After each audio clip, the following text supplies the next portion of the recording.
There is something called as a genius in a human being. There is a competence here which is capable of what nature did over 1,000,000 years, like that, over the afternoon. If the necessary striving is there, you can make it into your conscious process. If you set up the necessary situation, success is an assured thing for that person.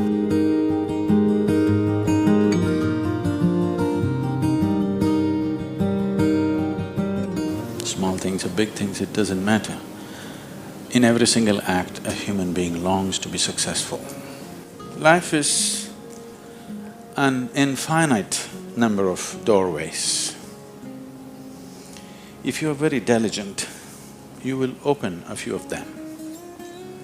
If you're brilliant, you will open many of them. But if you're truly vibrant, then they will open for you. The process of being successful becomes so complex for people that why they're working towards it is generally completely forgotten, and they will start evolving concepts of success, all kinds of concepts. What is being successful? I would like to… Can I tell you a joke? You're looking so serious.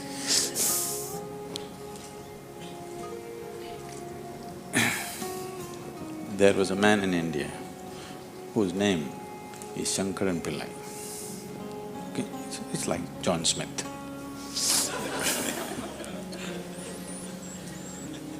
His son came to United States.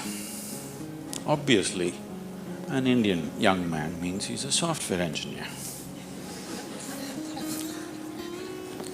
He went to Texas, Houston and started working there.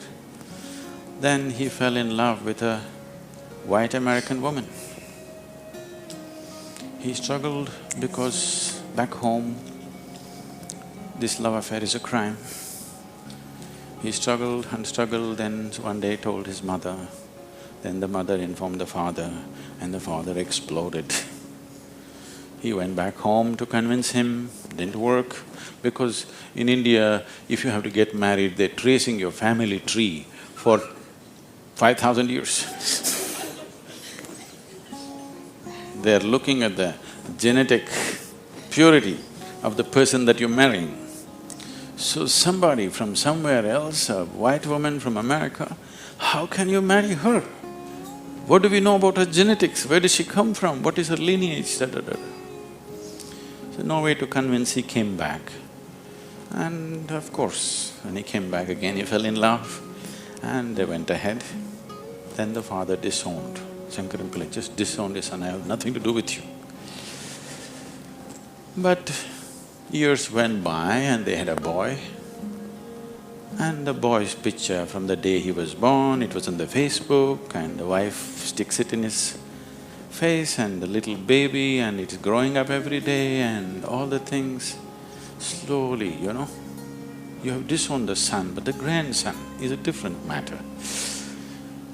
Slowly, within a matter of 1-2 years, he completely fell in love with this little baby that he has not seen. Things happened and people started coming from America, those who were traveling. Oh, you must see your grandson. You not seen him? Oh, you must see him, this is the fruit of your life. Slowly it caught him. Then he decided he's not going to see his son's face. He'll come to America and only see the grandson's face. And of course he's not going to look at that white woman. Then he came to America and a 7-year-old boy, full of energy, they're living on a small ranch, he's all over the place doing all kinds of things. He completely got washed away by this little fellow. Then this little boy one day said, "Grandpa, come, I'll show you my archery skills." He took him to the barn inside and he went into the barn and there he saw 8 targets, all of them with the arrow in the bullseye. Shankaran Pillai looked at it and then he thought, oh, this is my grandson. He thought of all the great legendary archers of India, you know, Arjuna and Ekalavya and he saw the future, all the Olympic gold medals falling from the sky. Then he asked, "From what distance did you shoot?" The boy said, "From 20 yards. What? From 20 yards, 8 targets, you shot them dead on, bullseye? How do you do this?" Then the boy said, "Grandpa, I first shoot and then paint the target." So, these concepts about being successful can be very crippling. And I've continuously been with people, they've reached a certain point of success and their concepts of success are not fitting, their life is not fitting into their concept of success and it's breaking it and they think something is going wrong. It is not going wrong, they're just getting better, situations are pushing them on, but their concept is breaking up, so they're suffering their success. You will see any number of people going through these kind of things. When we talk about success, I'm sure all of you must be already having plans as to how to unfold this success in your life. Get your plans. Plan is good, but plans again can get caught up in things because you plan from what you know today. Nobody can plan from something that you do not know. Your plan means it is an exaggeration of today as a tomorrow. Right now you're here at a certain level, now you think, my plan means this must be 10 times more in this many years or whatever, or 100 times or 1,000,000 times or whatever. But plan is just essentially an exaggeration of what is today. Maybe there is a certain logic to it, maybe there is certain understanding of the logistic attached to it, but essentially it's an exaggeration of today. That means in many ways it's ruled out whatever other possibilities which are not yet in your experience. In Pennsylvania, you heard of the Pennsylvania floods? Pennsylvania has floods, you know. It once happened, a big flood came and water started rising in a small town and it rose up to the houses getting submerged. So 2 young boys got onto the roof of their house and they were sitting there. And then they saw a hat going up and down in front of the house. One of the boys asked, "What is that? Why is that hat going up and down?" So the other boy said, "Don't worry, it's my dad. Yesterday night he got into a fight with my mom and took a vow, hell or high water, I'm going to mow that lawn."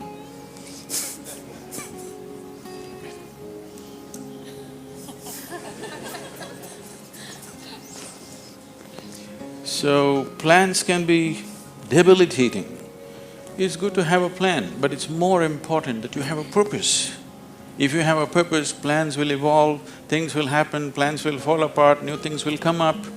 Whatever has to happen will happen. If you hold on to a certain purpose, other things will just serve that purpose. But if you are very committed to a plan as such, then plan can become a blueprint for restriction. It is also a possibility. It's all right to hold a plan, but you must hold a plan at a certain distance. You shouldn't get identified with the plan. The process of success. See, essentially success is a desire in every human being. You can put some fire into it and make it your passion. But if it becomes a need within you, that you must be successful, otherwise you will suffer, then you are heading for a problem, a serious problem. Our passions can turn into poison if we start becoming resentful for the non-fulfillment of those passions.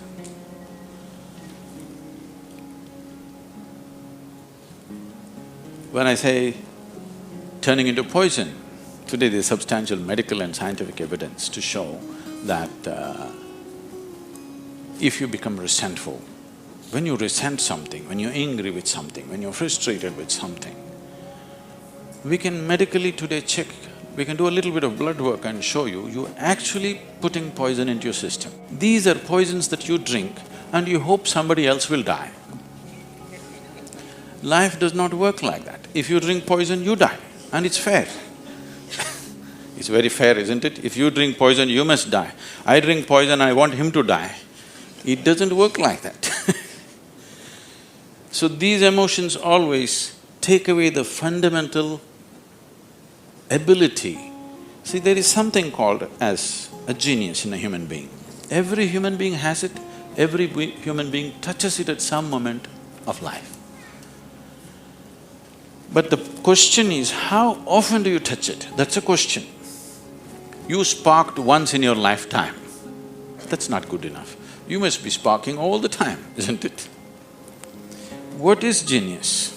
There are many ways to look at it. One simplest way to look at it is, when we say intelligence, we are always thinking logical thought. No, logical thought will be meaningless probably in another 25 years, because your computer may be able to explore all the permutations and combinations of logical thought much quicker and better than you can do. So touching the genius means there's another dimension of intelligence within you. What did you have for breakfast? Chicken and salad. See, he ate a chicken. Over the afternoon, this chicken has transformed itself into a human being. If you ask Charles Darwin, how long does it take for a chicken to become a human being, he would talk in terms of millions of years. Here he is.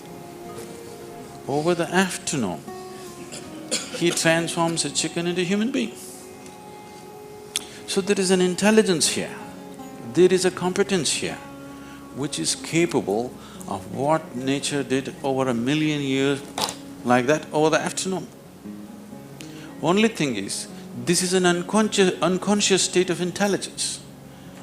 Whatever is unconscious, if the necessary striving is there, you can make it into your conscious process. In your conscious process, if this intelligence, even a drop of this intelligence is available to you, suddenly life will spark like it's a magic.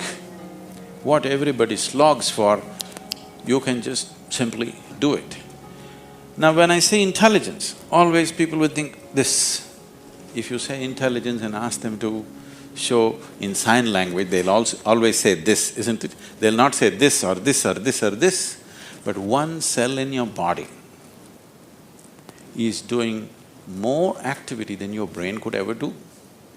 One molecule of DNA is doing so many millions of functions in a minute that you can never ever figure it out.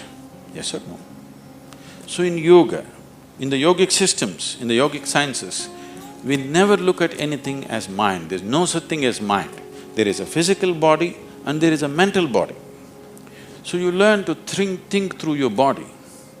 You know, it's a short session, it's not an area that we should enter right now, but I have to tell you this. There are many things personally that I do at the same time. Now people come and tell me, just now I'm entering the session, somebody comes and tells me, Sadhguru, these building plans have to happen, because we do everything ourselves. Now by the time I get out, I'll have the building plan ready as I'm speaking here, because 12 to 14 channels actively keep going on in my head. It is not just in the head, you learn to think through your body. Learning to think through your body will never give you a headache, that's the best part of it. Now, all these responsibilities and 1,000 things happening at the same time, won't you get stressed? There is no such thing, because you use a deeper dimension of yourself and everybody is capable of this and everybody has it. You may not have the same level of intellect as somebody else has, that is always subject to person. But all of you eat, if you eat a carrot, you can digest it, that means you have another dimension of intelligence, yes? If you set up the necessary situation that everything that's there within the system is available for you, success is an assured thing for that person.